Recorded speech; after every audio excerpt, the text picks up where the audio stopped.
dentro de Gênesis capítulo 1, versículo 26 ao 28. Quem achou, diga amém.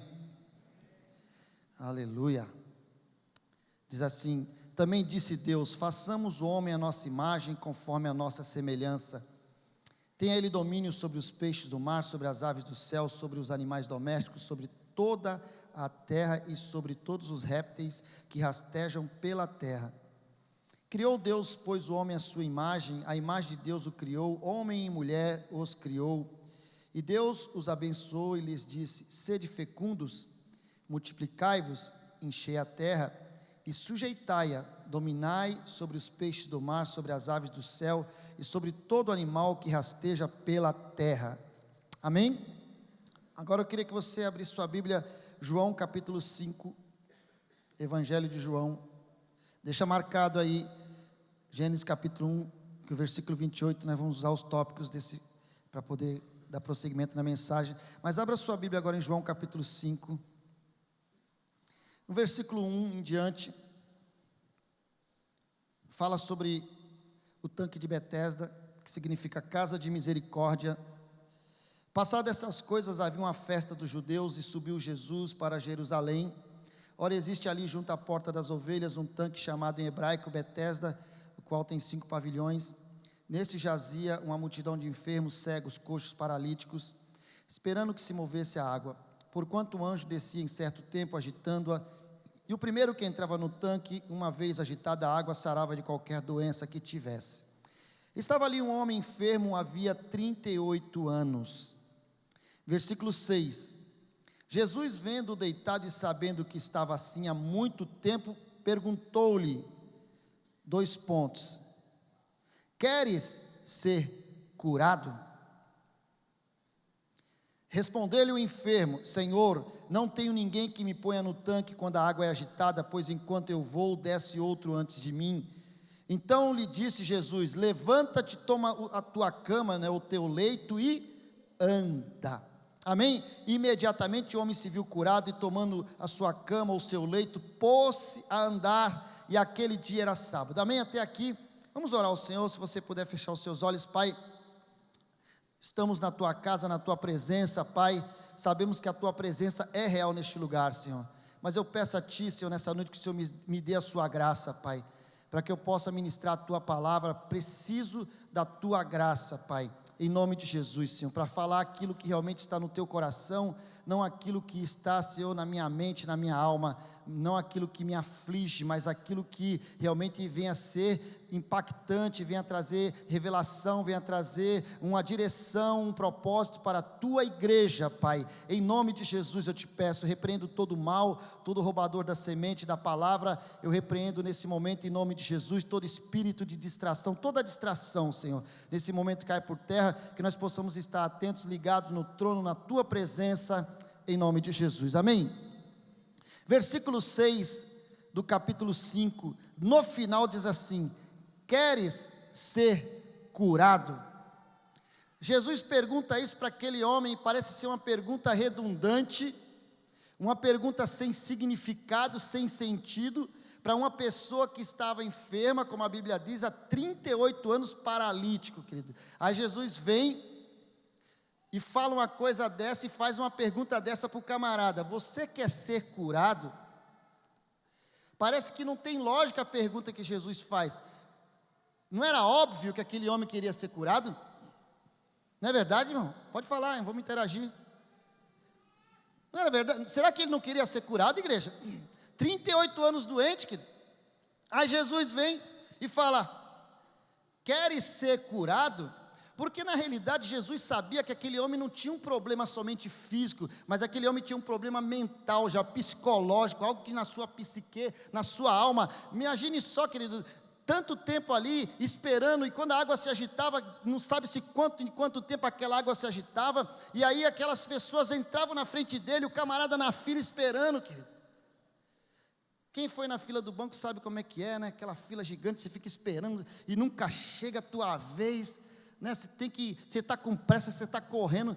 Imagine o camarada ali, querido, esperando a vez dele, e não era sempre que aquela água agitava, e daqui a pouco uma pessoa que não era paralítico, entrava, porque o cara conseguia andar. Agora ele não conseguia, e aquilo talvez, né, a gente a Bíblia não fala claramente, mas nós vemos que aquela pessoa já estava mais do que prejudicada, não era só a doença física, mas era algo que na sua alma, poxa, ninguém gosta de mim, ninguém me ama, não é possível, eu estou aqui, será que os caras não estão vendo que eu estou aqui antes deles? Eu cheguei aqui primeiro, não é assim?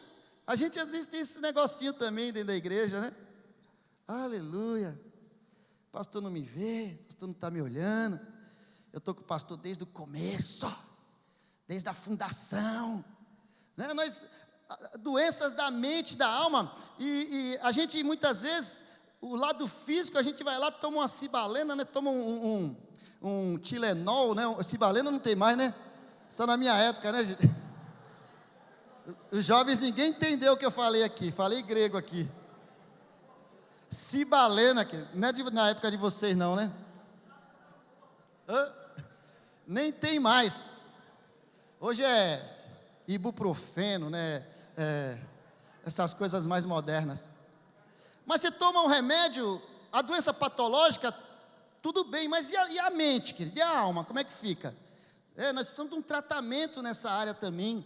E aí Jesus pergunta para aquele homem: você quer ser curado? Porque aquele camarada já estava cheio de traumas, cheio de situações, né, de pensamentos, de negatividade na vida dele, de pessoas que tomavam a vez dele, usurpavam o seu direito. Imagine só, querido, nós não somos assim, nós ficamos chateados quando alguém toma a nossa vez, quando alguém usurpa o nosso direito, quando alguém pega a nossa vaga. Pegaram a minha vaga, pastor. Não é assim? Até no estacionamento tu fica bravo, querido. Imagine lá, doente, 38 anos. E eu fico pensando, Jesus chega e fala assim para esse homem: você quer ser curado, querido? Sabe por que Jesus perguntou isso para esse homem, querido? E o tema da mensagem é, nós estamos no mês do desfrutar. A mensagem vai ser: curados para desfrutar o melhor de Deus. Só pode desfrutar o melhor de Deus pessoas que são curadas, querido, pessoas que são saradas. Mas nem todo mundo que está na igreja quer ser curado. Jesus, ele diz: você quer ser curado? Ele sabia que aquele homem queria ser curado, aquele homem precisava ser curado. Mas Jesus pergunta para ver realmente aquilo que está no coração da pessoa. E aí Jesus pergunta: você quer ser curado? Porque aquele homem estava enfermo, querido, ele precisava de cura. E todos que estão doentes, todos que são enfermos, precisam de cura. Mas tem pessoas que não conseguem enxergar nem que está doente. Aí que é o problema, quando nós não enxergamos que nós somos doentes, que nós precisamos da misericórdia de Deus, que nós precisamos da graça de Deus, querido. Que só a graça de Deus na minha vida e na sua vida, querido. Então nós precisamos entender que nós estamos enfermos para que nós possamos buscar a cura. E Jesus fez aquele homem afirmar, e ele também sambou para lá, sambou para cá, e não disse a verdade, nem que sim, nem que não, mas todo mundo que chega aqui, Jesus, aí Jesus falou: esse cara está com problema de alma, todo mundo que vem na minha frente e tal, ele não falou assim: eu quero ser curado, Jesus, eu quero. Jesus falou: esse cara está com problema já na alma, já não é mais nem as pernas dele que não funcionam, não é porque ele é paralítico, ele precisa de cura na alma. E nós, querido, muitas vezes precisamos ser curados aqui, na mente, querido, na mente. Porque existem doenças, eu estava fazendo a pesquisa sobre a doença, qual é a diferença entre doença e enfermidade? Doenças geralmente são doenças patológicas, onde causa dor. E enfermidade tem mais a ver com doença na alma, né? Psique, alma.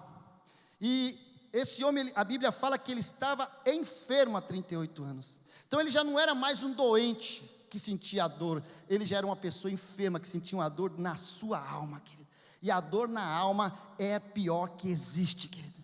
Nós temos visto pessoas hoje tirando as suas vidas porque estão doentes na sua alma, querido. Mas eu quero dizer uma coisa para você: Jesus Cristo, Ele é a cura.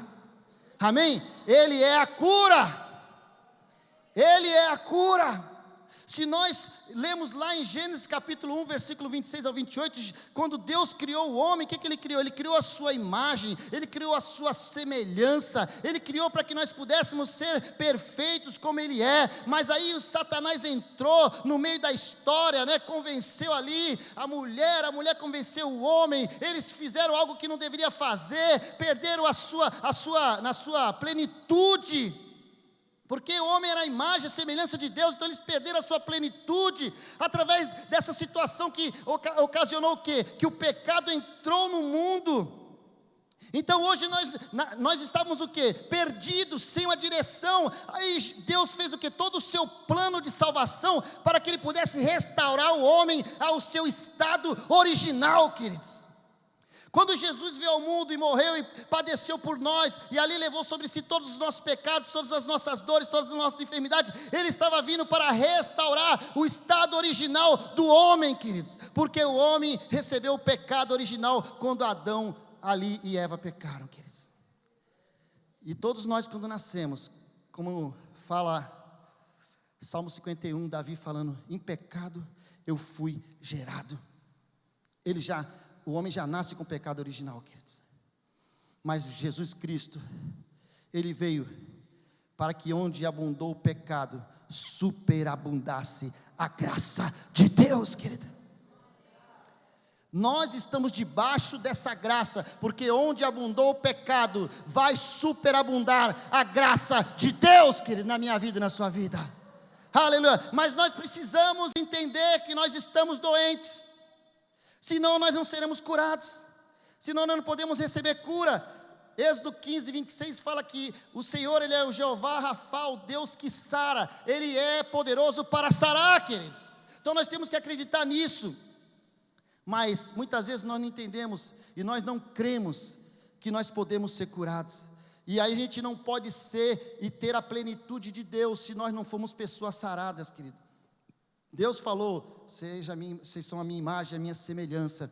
E Ele lá no versículo 28 de Gênesis 1, Ele fala assim, você vai gerar, você seja fecundo, você vai multiplicar, você vai influenciar pessoas, você vai dominar o mundo, você vai dominar todos os animais, todas as pessoas vão ser dominadas, você tem todas essas características. Essas características eram as características do homem original, criado por Deus, mas Satanás veio e deturpou, levou essa característica, e hoje nós vemos pessoas que não compreendem o seu propósito, querido, e Deus deu um propósito para nós, em Gênesis capítulo 1, versículo 26 ao 28, ali está o nosso propósito, queridos.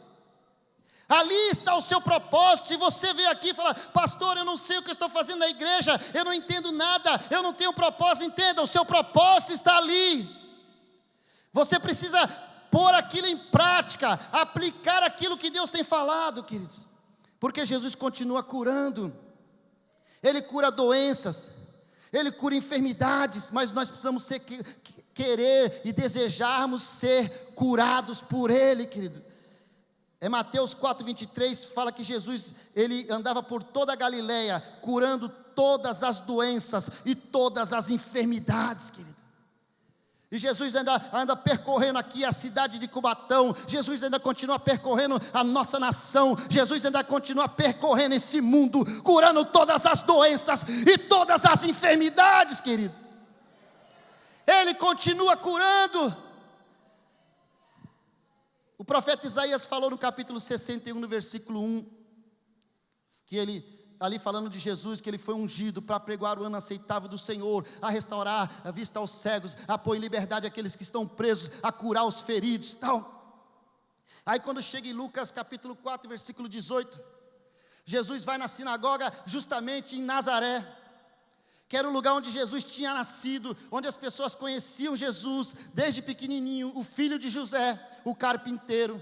E Jesus chega naquela sinagoga, Ele fala, deram para Ele o rolo com a palavra ali nos capítulos de Isaías, e Jesus lê esse texto de Isaías 61, e Ele fala no versículo 21, ali, que esta profecia se cumpriu hoje. Jesus está falando dele, quando Isaías 61 fala que foi chamado para curar, para libertar os cativos. Jesus lê esse mesmo texto em Lucas 4:18, ele fala, hoje se cumpriu essa profecia. Mas o que acontece? As pessoas olharam para ele e falaram assim, esse não é o filho de José, o carpinteiro? Como é que ele pode dizer que ele cura, que ele veio restaurar, que ele veio libertar? E aí Jesus olha e fala para aquelas pessoas assim, o próprio Jesus disse para eles assim: vocês vão dizer um provérbio para mim: médico, cura-te a ti mesmo. Por que você não realiza aqui em Nazaré os milagres que você realizou lá em Cafarnaum? Aí Jesus chega a dizer assim, que o profeta, ele não tem honra na sua própria pátria. E eu fiquei pensando nesse texto, por que Jesus falou isso? Por que daquelas pessoas, elas tiveram a oportunidade de serem curadas por ele? Mas sabe por que elas não foram curadas? Porque elas olharam para Jesus, o carpinteiro, o filho de José, o filho de Maria. Talvez eles viram Jesus jogando ali, fubeca. Não é da tua época também? Muitos jovens não entendem. Hoje é só computação, computador. Tem a fubeca na minha época, Pinando pipa, não sei. Fala, esse cara aí não é esse poderoso, não pode, Então, esse tipo de coisa, querido, impede o agir de Deus. Se você não crê, aquelas pessoas perderam a bênção, eles deixaram de viver o melhor de Deus na vida deles, porque eles não acreditavam que eles poderiam ser curados por aquele Jesus, filho de José. Eles não sabiam que aquele Jesus, o filho de José, ele também era o Nazareno, ele também era o filho de Deus, querido. Aquele que o Pai enviou ao mundo para resgatar os perdidos. É esse Jesus, o filho do carpinteiro, esse que veio ao mundo. Ele veio para resgatar todo aquele que está perdido, queridos. Ele veio para curar os enfermos, ele veio para libertar os cativos. Mas os enfermos, os cativos precisam entender que Jesus, ele está aqui para curá-los. Nós precisamos entender que ele tem a cura, e nós precisamos querer ser curados. Senão não adianta, querido, você vir na igreja se você não tiver fé para ser curado. Não, pastor Marcos, quando vier um pastor lá, um apóstolo lá talvez das Europa, vou pedir para ele orar por mim. A tua cura está aqui, querido, hoje disponível para você. Sabe por quê? Porque Deus usa pessoas. O Cleiton Queiroz, ele falou uma certa vez, quando ele pregou aqui, o Cleiton Queiroz, ele é cego, mas ele é uma benção, ele toca, canta, prega, uma maravilha. E ele falou assim, que ele chegou no aeroporto e as pessoas olharam, viu um pessoal receber, ele falou assim: querido, você não pode falar de cura lá. Você não pode falar de cura, porque ele é cego, deficiente visual. Fala assim, você não pode falar de cura. Aí ele ficou pensando, já pensou, cara, de falar isso para você é complicado, Tem uns irmãos que são uma benção, irmão? Tem uns irmãos que eu vou te falar, viu, querido? Que é só o sangue de Jesus. Na lata dele foram falar isso para ele: você não pode falar de cura porque você é cego. Olha só. É uns irmãos abençoados que tem. Aqui na Vida Nova não tem, Aqui na Vida Nova não tem essas pessoas, não. Aí ele falou assim: meu querido, não é o que Deus faz em mim, mas é o que Deus faz através de mim. Você pode glorificar a Deus por isso, meu irmão, nessa noite? Não é o que Deus faz em você, mas é o que Deus faz através de você, querido. Aleluia! Aleluia! Nós temos um propósito de vida. Nós temos um propósito de vida. Lucas fala isso, Eu falei aqui de Lucas, Jesus em Nazaré, Lucas 23, Lucas 4, 23, é isso? Você anotou aí? Tá? Mateus 4, 23, e fala que Jesus ainda continua curando doenças e enfermidades, tá bom? Ele continua curando, queridos. Mas quem quer ser curado aqui? Às vezes você tem um problema que você precisa ser curado, queridos. Não espera vir o super mega power pastor para orar por você, porque se você tiver fé, você pode ser curado hoje. Se você tiver disposição, você pode ser restaurado nas suas mazelas espirituais, na sua mente que está muitas vezes sobrecarregada, a sua alma está pesada, sobrecarregada, mas tem pessoas que não conseguem, as pessoas não querem, tem pessoas que não querem ser curadas. E agora, pastor Felipe, o que a gente faz com quem não quer ser curado? O que a gente faz com quem não quer ser curado, queridos? Se a Bíblia diz que Jesus veio e Ele pode curar, Ele continua curando, Ele continua libertando os cativos, Ele continua libertando os que estão presos, algemados, Ele quer fazer essa transformação. Meu Deus, a hora avançou. Mas nós temos que acreditar que Jesus pode nos curar, amém? Diga para essa, cutuca essa pessoa, creia, Jesus pode mudar a sua vida, Jesus pode curar você, Jesus pode te restaurar. Porque você viu lá que o estado original do homem era para fazer, Deus fez a imagem e a semelhança, então Deus fez o melhor do homem. O pecado de Adão lá e Eva, aquela situação toda que a serpente entrou, seduziu, mudou o formato, desconfigurou o homem. Mas Jesus veio para trazer a nova configuração, querido, amém? Uma nova configuração na minha vida e na sua vida. Nós temos uma nova configuração. Nós podemos, querida, ser curados.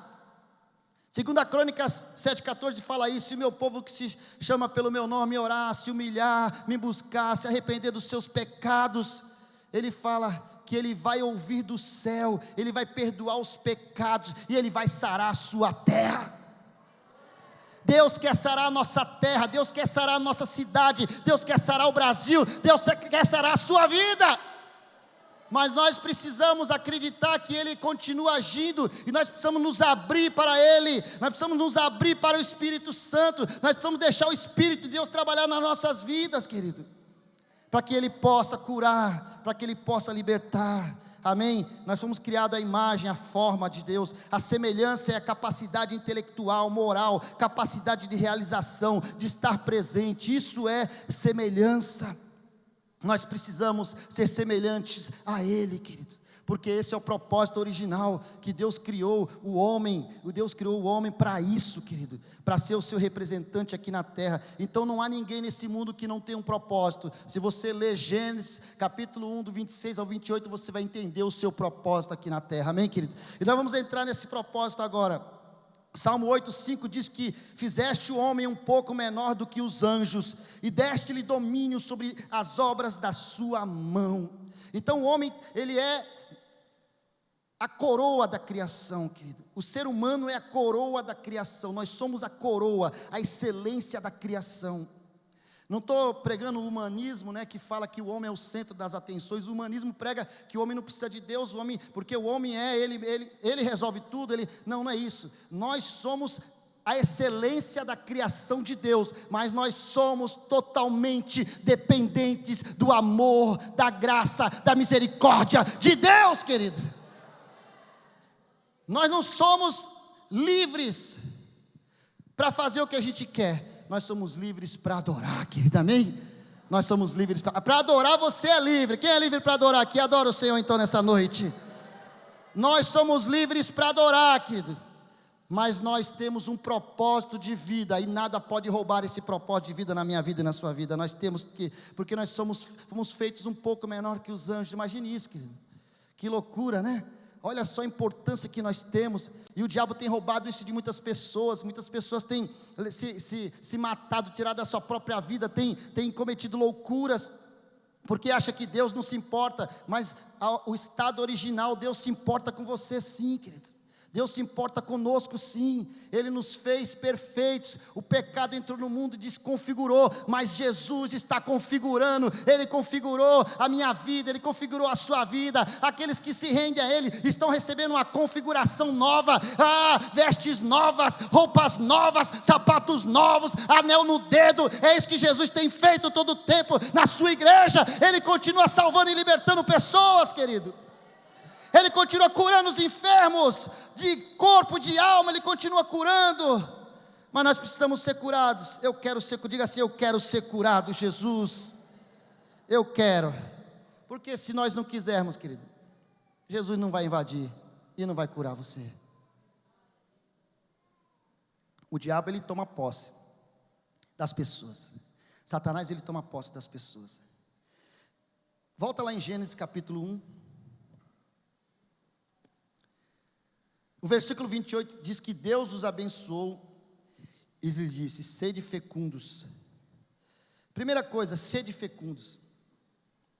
Não é mais ou menos o que o Felipe falou aqui de filho, essas coisas de fazer filho e tal, você, né? Encher a terra, mais ou menos. Tem a ver, mas nós entendemos quando nós somos curados, nós podemos desfrutar o melhor de Deus. Nós entendemos o seguinte, nós conseguimos entender que nós podemos gerar. Gerar é o quê? Ser frutíferos. Deus, aquelas pessoas que são curadas, elas são frutíferas, querido. Por isso que ele fala, o primeiro propósito que Deus nos deu, ele fala, sede fecundos. Ele fala, gerem. Ele fala para a gente gerar, né? Gerar aqui é parar. Essa palavra é parar no hebraico, que significa ser frutífero, dar fruto. Amém? Quem é frutífero aqui? Aleluia. Será que se Jesus passar, que nem ele passou para olhar aquela figueira, ele vai olhar a sua figueira e vai ver fruto na sua figueira, vai falar, puxa, que árvore abençoada, né? Porque teve uma que Jesus passou, e ele viu que só tinha folhas. Era bonita aquela figueira, tinha folhas, acho que as folhas até verdes, tal, bonitas, né? Mas quando Jesus chegou perto, ele olhou, não tinha fruto. Aí Jesus, o que ele fez? Ele amaldiçoou a figueira, nunca mais nasça fruto de ti. No outro dia, quando Pedro passou lá, que Pedro olhou, olha lá, Senhor, aquela figueira que o Senhor amaldiçoou, secou, morreu. Está entendendo, queridos? Deus, Ele nos deu um propósito. Qual é o nosso propósito? Gerar. Você precisa dar fruto, nós precisamos dar fruto, querido, tá bom? Não fosse o Senhor, não fomos nós que escolhemos o Senhor. A Bíblia fala em João 15:16, não fomos nós que escolhemos o Senhor, mas pelo contrário, foi Deus que nos escolheu para que a gente possa ir dar frutos, e frutos que permaneçam, a fim de tudo aquilo que nós pedimos ao Pai, em nome de Jesus, Ele possa nos conceder. Você quer viver o melhor de Deus nessa terra, querido? Então dê frutos, porque quando você é frutífero, quando você der fruto, tudo aquilo que você pedir ao Pai, a Deus, em nome de Jesus, Ele vai lhe conceder, queridos. Agora, se Jesus passa e olha a nossa árvore, até bonita, porque tem árvore que é bonita, querido, verde e tal, o cara até enverniza o tronco, já viu? Até enverniza o tronco, para ficar mais brilhosa, bonita, aparência. A aparência só engana os homens, querido, mas a aparência não engana a Deus, porque Deus não vê como vê o homem, né? 1 Samuel capítulo 16, quando fala de Davi, que foi a escolha dos filhos de Jessé, o que ele fala? Deus não vê como vê o homem vê o que está diante dos seus olhos, mas Deus, Ele vê o coração, querido. Ele olha o coração do ser humano, Ele olha o seu coração, Ele olha o meu coração, Ele sabe a intenção do nosso coração, quando a gente está dando fruto, quando a gente está trabalhando, quando a gente está fazendo a obra para Jesus, quando a gente está fazendo alguma coisa, Ele sabe qual é o nosso interesse, Ele sabe se nós estamos com interesse, né? Tem lugar que tem até briga por cargo, querido, tem até briga, e nós não podemos viver um evangelho desse jeito, queridos. Não foi para isso que Jesus nos chamou. Porque Jesus, Ele pesa os corações, Ele sonda os corações. O Senhor, Ele sonda os corações, querido. Nós temos que dar frutos, porque isso é agradável aos olhos de Deus. Isso é agradável ao Senhor. Então seja uma pessoa frutífera na obra de Deus, querido. Não fomos nós que escolhemos Jesus, foi Deus que nos escolheu para que a gente possa ir e dar fruto, mas o fruto que permaneça. Quantas pessoas, querido, eu estou fazendo... Agora, dia 29 agora, eu faço 27 anos de batizado nas águas. Estou ficando velho, irmãos. Ficando velho. 27 anos só de batismo. E quantas pessoas começaram comigo, queridos? Quantos? Quantos que eu evangelizei, que aceitou Jesus, que foi para a igreja, e hoje não estão mais na igreja. Estão longe de Jesus. Voltaram para o mundo. Outros morreram, a polícia matou, outro está preso. E eu fico pensando, meu Deus, Qual é o fruto que importa para Deus? O fruto que importa para Deus, querido, é o fruto que permanece, queridos. Não adianta dar frutos. Tem crente que não permanece. Tem pessoas que não conseguem permanecer. Tudo que ele pega, ele deixa pela metade. Ele começa um negócio, não termina. Aí ele pega outro, também não termina. Aí ele vai no outro, não termina. Queridos, Deus nos chamou para permanecer, queridos. Nós temos que saber o que nós queremos e temos que traçar um objetivo de vida, queridos. É isso que muitas pessoas estão perdidas, mesmo conhecendo o Evangelho, porque não tem um objetivo de vida, não conhece, não sabe o seu propósito de vida, não conhece o seu destino, queridos. E Jesus está aqui para te abrir os teus olhos hoje, querido. Amém? Está aqui para abrir os seus olhos, amém? Não é para você ficar triste com o que eu estou falando, mas é para que você pare e pense: qual é o meu propósito de vida? Que fruto que eu estou dando para Jesus, queridos? Que fruto que eu estou dando para Cristo, querido? Nós precisamos ter esse comprometimento com Deus, querido. Amém? Ele nos fez para isso, Ele nos fez para gerar. O primeiro propósito dele: gere. Você precisa gerar, você precisa dar fruto, querido. Nós precisamos dar fruto. Mas um fruto não é qualquer fruto, é um fruto que permanece. Porque quando Deus criou, Ele criou do nada. Quando Ele criou o homem, Ele criou do nada. Quando Ele criou o mundo, Ele criou do nada. Não havia nada, e Deus criou do nada. A palavra criar é bara, que significa criar do nada. Criar do nada. Deus criou o mundo do nada, não existia nada, Deus criou. Nós precisamos entender que Ele pode nos dar todas as coisas, quando nós somos frutíferos, quando a gente permanece dando fruto, querido. Aleluia, você pode ter certeza que Deus vai te abençoar, queridos. Você pode ter certeza que portas vão se abrir na tua vida. Você pode ter certeza que Deus vai abrir, vai escancarar janela no céu para você, queridos. Você está entendendo? Mas a permanência é um fruto. A permanência é o fruto daqueles que estão gerando. Nós precisamos gerar frutos que permaneçam. O nosso fruto não pode ser daqui, morre amanhã, nasce hoje, morre amanhã. Tem que ser permanente, queridos. A perseverança é o menor caminho para o êxito. Se você quer conquistar, saiba, a perseverança é o menor caminho para o êxito. Quantas pessoas eu vim começar e não terminar, querido? Pessoa chega para o pastor: pastor, eu estou com um projeto aqui maravilhoso, tremendo, monstro. O pastor fala: então você vai tomar conta. Ah, não, pastor, eu não tenho tempo, eu não posso. Mas Deus não te deu um projeto? Não foi Deus que te deu o projeto? Aí você quer empurrar para os outros?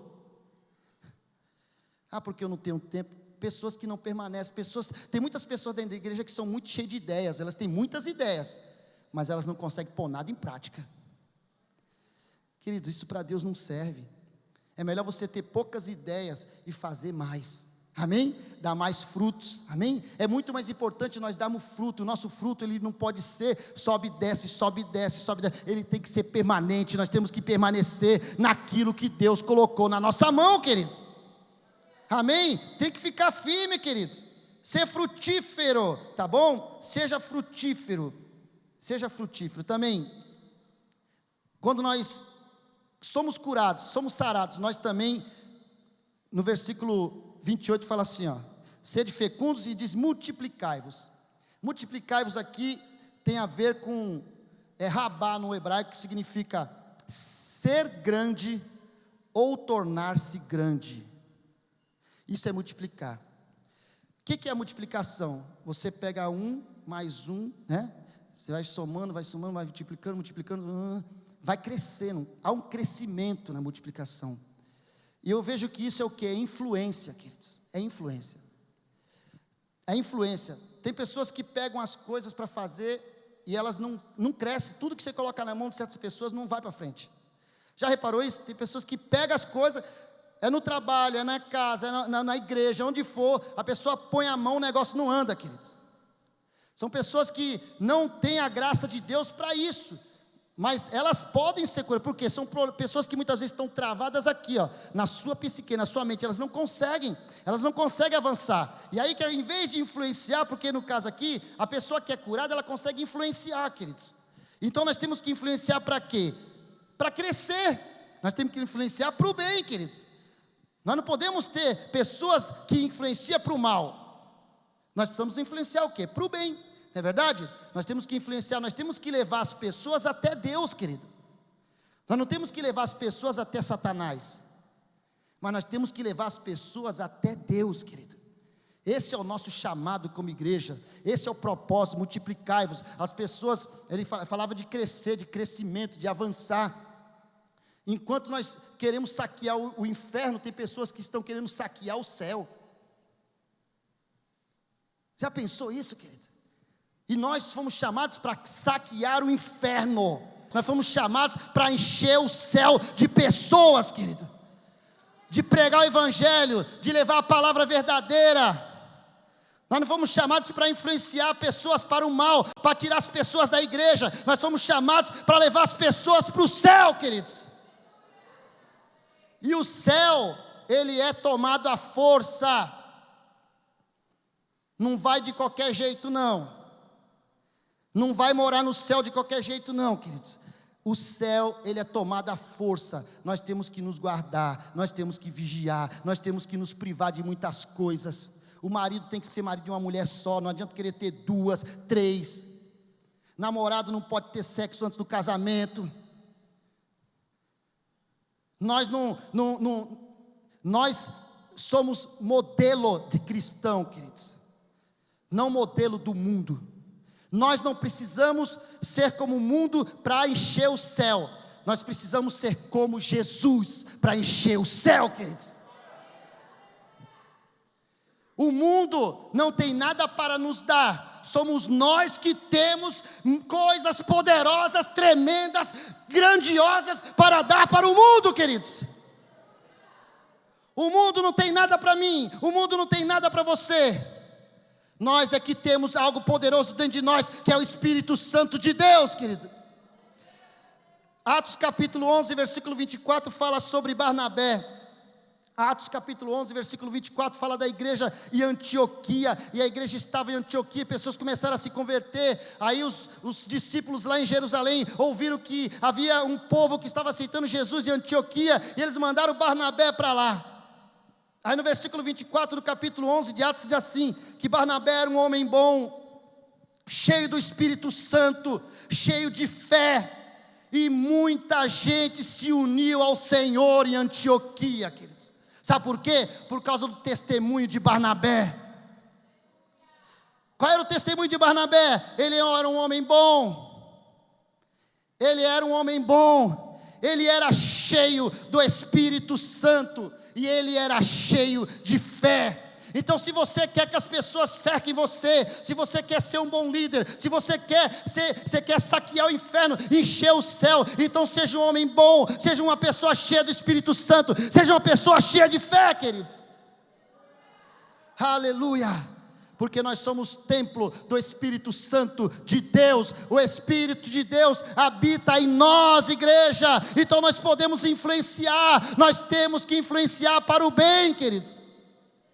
Não influenciar para o mal. Porque nós não fomos chamados para saquear o céu, mas nós fomos chamados para saquear o inferno. Aleluia. E cada pessoa que tem entendimento da cruz de Cristo, do Evangelho de Jesus, essa pessoa se converte, essa pessoa é regenerada, essa pessoa tem uma vida nova com Jesus, essa pessoa sai do inferno, ela sai das mãos de Satanás e ela vai para a mão de Deus Todo-Poderoso. Aleluia. Quantas pessoas nós tiramos das mãos de Satanás e levamos para a mão do Todo-Poderoso? Agora, pessoas, se você olhar quantas pessoas você tirou da mão de Deus e levou para a mão de Satanás. Está entendendo o nosso propósito, querido? Nosso propósito é muito sério. Deus nos chamou para influenciar. Ele diz: multiplicai-vos, torne-se grande. Seja grande, torne-se grande. Mas como? Vamos influenciar para o bem, queridos. Vamos influenciar. O céu está aí à espera das almas, querido. E nós vamos tirá-las da onde? Do inferno. É onde o inferno está ali, ó, esperando essas pessoas que estão no mundo, praticando as coisas do mundo. E nós não somos do mundo. A palavra de Deus fala que aquele que é amigo do mundo é inimigo de Deus, querido. Nós não somos amigo do mundo, nós somos inimigo do mundo. Nós somos amigos de Deus, querido. Quem é amigo de Deus aqui, dá glória a Deus. Aleluia, pastor, mas eu não sei. Querido, Deus escolhe as coisas loucas, querido. Porque às vezes, querido, são pessoas que têm tudo para dar certo e dão errado, sabe por quê? Nasceram muitas vezes no evangelho, foram criados de berço na igreja, mas são pessoas que não são exemplo. Aí Deus, 1 Coríntios 1:27 fala assim: Deus escolhe as coisas loucas do mundo para confundir os sábios, Deus escolhe as coisas fracas do mundo para confundir as fortes.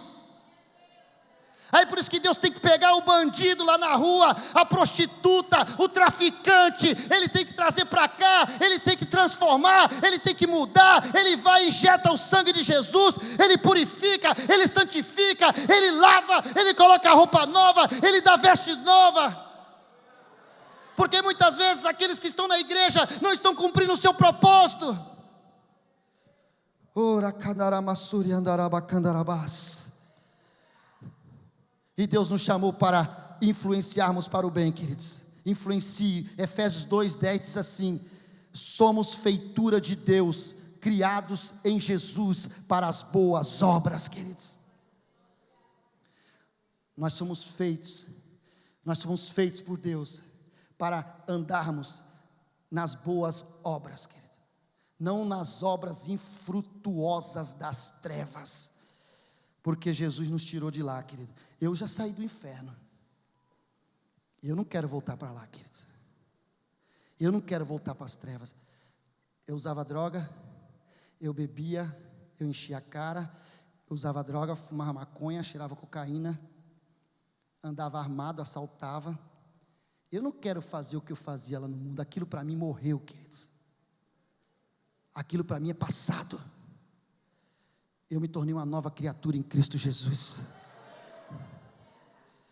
E nós temos que entender que nós somos nova criatura em Cristo Jesus, querido. As coisas velhas se passaram, eis que tudo se fez novo. Na sua vida tudo se fez novo. Talvez você chegou aqui, era um perdido, uma pessoa sem expectativa, sem esperança, mas Jesus fez tudo novo na sua vida, meu irmão. Aleluia, você pode aplaudir o Senhor por isso. Glória a Deus.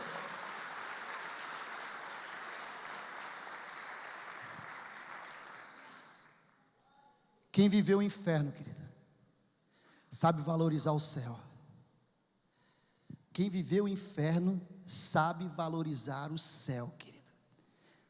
Então nós temos que ser influenciadores do bem, não do mal. Amém?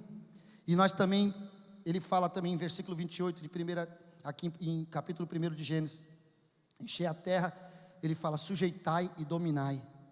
Sujeitai e dominai, queridos. Aquele que é curado, ele consegue sujeitar, ele consegue dominar. E nós temos visto muitas pessoas sendo dominadas em vez de dominar. Você lembra do gadareno? Lá em Gadara havia um homem possesso de demônios. O diabo estava na vida daquele homem com uma legião, querido. 2.000 demônios, né? Outros estudiosos falam que uma legião são 6.000 soldados, né, romanos. Mas vamos ficar com 2.000 aqui, tá? 2.000 numa pessoa, querido. Sabe o que é isso? Você conhece alguém assim? Aquele camarada que você conhece lá, você acha que ele tem quantos? Uma legião? 2.000 demônios? Quantas pessoas existem assim que vivem nos cemitérios, querido? Vivem nos sepulcros? Pessoas totalmente destruídas. Elas têm espíritos malignos na vida delas que elas precisam de libertação, querido. Nós precisamos orar por essas pessoas para que elas sejam libertas. Diz que quando Jesus chegou naquele local, que tu tem comigo? Jesus, o Filho de Deus, que tu tem comigo? Ele já reconheceu a santidade, ele reconheceu o poder, ele reconheceu a luz, porque onde a luz chega, as trevas têm que ir embora, queridos. Onde chega a luz, nós temos a luz. Nós somos filhos da luz. Nós somos da luz, nós não somos das trevas, nós somos da luz, querido. E onde a gente chega, nós temos que fazer a diferença, nós temos que iluminar, nós temos que trazer luz, nós não podemos compartilhar das trevas, mas nós temos que fazer a diferença, queridos. E aquele homem estava preso, prendiam ele quebrava as correntes, não tinha mais o que fazer com aquele camarada, queridos. Não tinha mais o que fazer. Esse é o estado de uma pessoa, querido. O último estado de uma pessoa. Muitas pessoas brincam com Deus, mas aí vê o estado do gadareno, aí você vai ver o que é um estado de uma pessoa chegar no fundo do poço, queridos. Que ninguém conseguia pôr a mão naquele camarada, acorrentava ele quebrava a corrente. Era muito demônio na vida de uma pessoa, queridos. Era muito demônio. Mas Jesus entrou lá e Jesus curou aquele homem, Jesus libertou aquele homem. Sabe por quê? Porque Jesus é luz, querido. E onde a luz chega, as trevas têm que bater em retirada, as trevas têm que ir embora. Nós somos essa luz, querido. Nós somos essa luz e Deus nos chamou para dominar e não para ser dominado pelos demônios. Deus não te chamou para ser dominado por demônio, querido. Mas Deus te chamou para dominar. A palavra de Deus fala aqui, Lucas 10:19, eis que vos dou poder para pisar serpentes, escorpiões e todo o poder do inimigo. Nós temos autoridade no nome de Jesus, igreja. Você tem autoridade no nome de Jesus para pisar serpentes, para pisar escorpiões, sobre toda a força do mal. Nós temos autoridade, então nós não vamos ficar debaixo do jugo de Satanás, querido. Pastor, não fala esse nome aqui não, pastor. Tem gente que tem até medo de falar o nome do diabo, porque está devendo.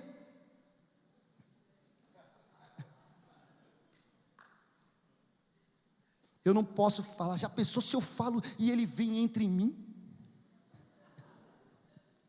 Nós não estamos debaixo do jugo de Satanás, queridos. Mas nós temos autoridade para pisar. Serpentes e escorpiões são isso, são demônios, são anjos caídos. Serpentes e escorpiões, Deus nos deu poder, Deus nos deu autoridade para pisar sobre eles, querido. Não para ser dominado por eles, para ser levado pelos caminhos que Ele quer, mas não, Deus nos libertou, Jesus nos libertou. O homem, ele pode ser dominado pelo inimigo sim, queridos, porque o Deus desse século cegou o entendimento dos incrédulos, para que não lhes resplandeça a luz do Evangelho. 2 Coríntios capítulo 4:4 fala isso. Quem é o Deus desse século? Satanás. Ele é o Deus desse século, e a Bíblia fala que ele cegou o entendimento. Tem pessoas que estão cegas, seu entendimento está cego. A pessoa está caminhando por caminhos de morte, porque ela está cega. Deus desse século é quem? É o diabo. Diga a essa pessoa que está ao seu lado, é o diabo. Fala para ele.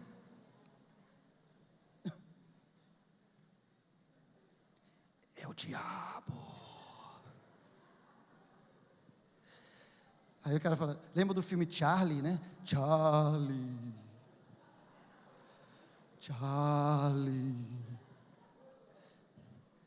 O Deus desse século é o diabo. Fala baixo, pastor. O Deus desse século é o diabo, e ele cegou o entendimento das pessoas, querido, para que as pessoas não vejam a luz do Evangelho, queridos. E aí a gente fala, aquele cara é doidão, aquele cara é um perdido. Querido, ele está cego, precisa da mesma graça que eu e você precisamos, querido. E nós temos o que? Autoridade, nós temos o poder do Evangelho nas nossas mãos. A palavra de Deus fala, 1 Coríntios 1,18, que o Evangelho da cruz, ele é loucura para aqueles que perecem, mas para nós que cremos, é o poder de Deus, querido. O Evangelho é o poder de Deus para aquele que crê. Então acredita, você serve um Deus que tem um Evangelho que é poderoso. Pessoas recebem apenas um versículo, uma palavra, e são tocados, o Espírito Santo já toma posse da vida dele, os demônios já saem do seu corpo, basta apenas uma palavra tua, Jesus, e eu e o meu servo será curado. Basta apenas uma palavra de Jesus, querido. O Deus que faz o cego ver está passando por aqui, está passando por aqui. O Deus que faz o surdo ouvir